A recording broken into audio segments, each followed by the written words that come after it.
Urban infill is often described as the best way to meet our housing needs, but it seems the majority of Canadians want a single-family home, and most would prefer that to be in the suburbs. So are we actually building the homes people really want? Benjy Katchen is the CEO of Wahi, which conducted the survey. Thanks for being with us. Pleasure. Thanks for having me. Were you surprised that this kind of old-fashioned model of housing is still the one that the majority of people have in their minds as what they want?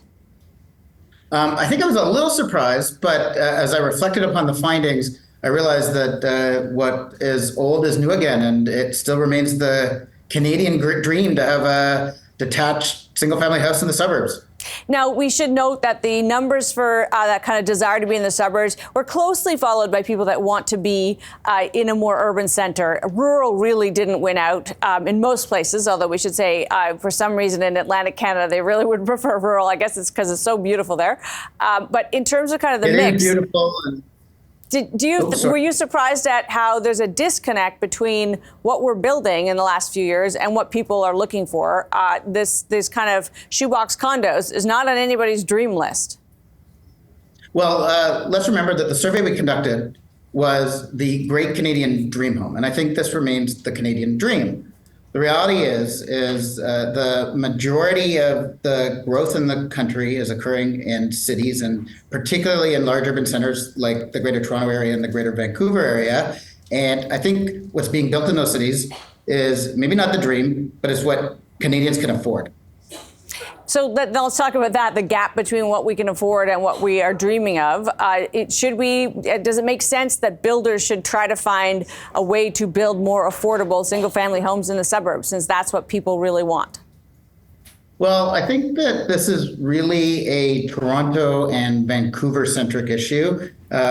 We have Canadian consumers all across the country. And if you go to other places, if you go to Alberta, if you go to Calgary, you go to Edmonton, you go to Ottawa, London, Kitchener, Waterloo, there's still many places where I think that the Canadian dream is alive and well, and it's still affordable. Mm-hmm. In terms of should builders build what Canadians want, I think as the cities of Toronto and Vancouver have grown, they're constrained by space, and to be able to afford houses for what people can actually afford, you have to go up. And that's the only way to make those houses affordable in the quantity that are required to build for the number of people moving to these cities. That geographic reality is important to keep in mind, too. We hear pretty dire things, Benjy, about a whole generation that won't be able to afford a home.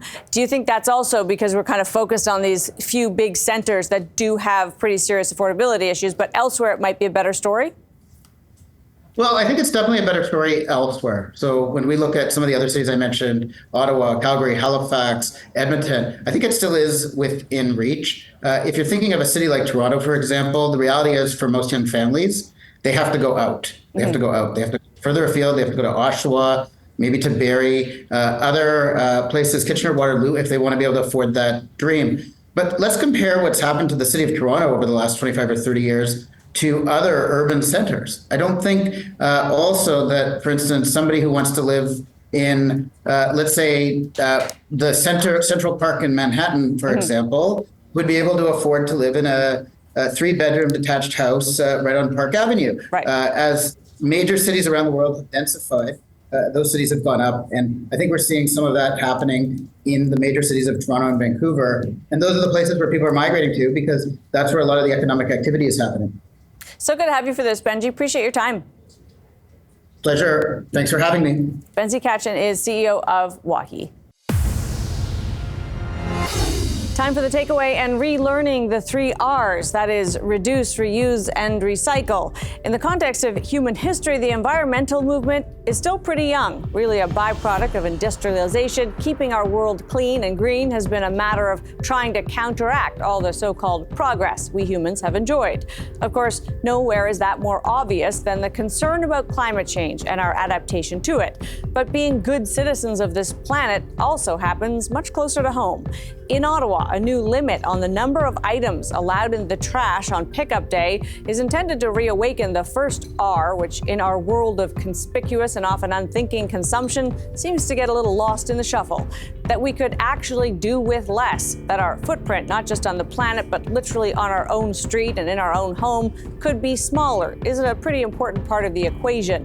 And since it's one that all of us can do all of the time, it's a shame we pay less attention to the reduce strategy than we might. Instead of finding ways to move around less, we're just greening our transportation system. And instead of being mindful of not needing so much stuff, we focus on how the items are shipped to us and how much packaging is involved. It's why initiatives like Ottawa's should be welcome. Of course, it may irritate people a little as they get used to it. Changing our behavior isn't easy. But given the collective importance, in this case, keeping Ottawa's landfill from overflowing, it's worth a little frustration to get to a worthy goal. It wouldn't be surprising if most cities in the Western world began a similar effort to shrink our trash output, and in fact, many already do.